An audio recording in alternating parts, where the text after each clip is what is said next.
everyone, my name is Nabila Syavira from Communication Department, Faculty of Social and Political Science, Universitas Airlangga. And here now I want to explain you my opinion about the rising of vehicle tax, electricity and fuel by the government in early 2017. Okay, with no further ado, let's jump right in. The rising of vehicle tax, electricity and fuel. The rising of vehicle tax, electricity and fuel is an action that has been done by the government in early 2017. But we all ask whether this action is necessary or not. Should the vehicle tax increase? During this time, we all have known to pay taxes, but the uses of tax fund is not realized. So does the tax money go? Will the people get to enjoy the tax money, or will it just disappear into the government pockets? I don't know. I think the rise of vehicle tax, electricity and fuel is not necessary because there are so many factors that are not compatible with the rise of vehicle taxes, electricity and fuel, especially in Indonesia where there are million people living below the poverty line that may not be able to pay taxes, and they could not even afford to pay taxes before it was rise. How will they afford it now after it's risen? I think that's my opinion. And not only on the taxes, this also increased the cost of fuel and electricity consumption. Starting from 6 January 2017, tax prices, I think tax prices is rose to 100,000 rupiahs to 300,000 rupiahs, is rise more than 100%. Like the other example is like the motorcycles, from the initial price is from 50,000 rupiahs to 100,000 rupiahs, and for cars it rose from the initial price is from 100,000 rupiahs to 300,000 rupiahs. I have an information, and this news is released from CNN Indonesia. It turns out that more than 50% of Indonesian population who have vehicles doesn't comply to paying taxes, due to them considering that paying taxes are just another burden for their financial life. And the average salary income of Indonesian population is only 3.8 million per month, and up to this moment it has not been increased.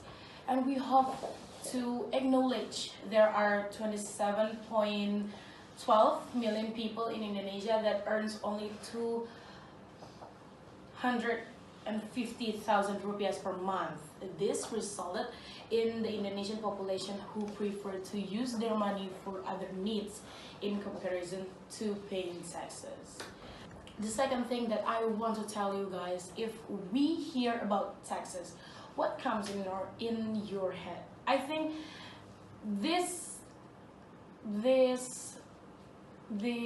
word, that tax in Indonesia, it's just corruption cases. And this, for example, the head of Samsat in Halmahera, Maluku, has been doing the action of corruption that has swallowed 2 billion rupiahs. This makes the people not trust the Indonesian government. So we feel reluctant to pay taxes. Am I right? And third problem in Indonesia is tax allocation is not transparent for the public. What we hope from paying taxes is that we can enjoy the streets, the education with proper facilities is balanced everywhere.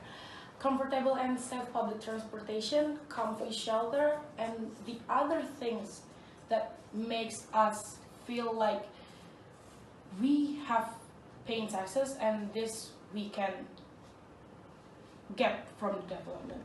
But at this moment, such things are still far from that we expect. Especially in Jakarta, for the example, that has the most vehicles on the street, but the streets are always crowded. Not that the people don't want to use public transportation, the buses in Jakarta always come late. And once again, where does all the tax money go? There is no transparency, and honesty from the government. So I can conclude that the government action to raise the price of vehicle tax, electricity, and fuel does not need to be executed at this moment due to the manufacturers that are not being compatible with that we will pay. I suggest to the government, if you hearing this, the government should think about the economic conditions of the Indonesian people that is not evenly distributed, corruption cases that does not stop, revamping and adding facilities, raise the quality of education, and execute serve punishment of all fraudulency and the other issues. I think that's all for me about why I didn't agree about the rising of vehicle tax, electricity, and fuel, which the government do in early 2017. And that's all for me. My name is Nabila Syavira. I'm signing out. Bye bye.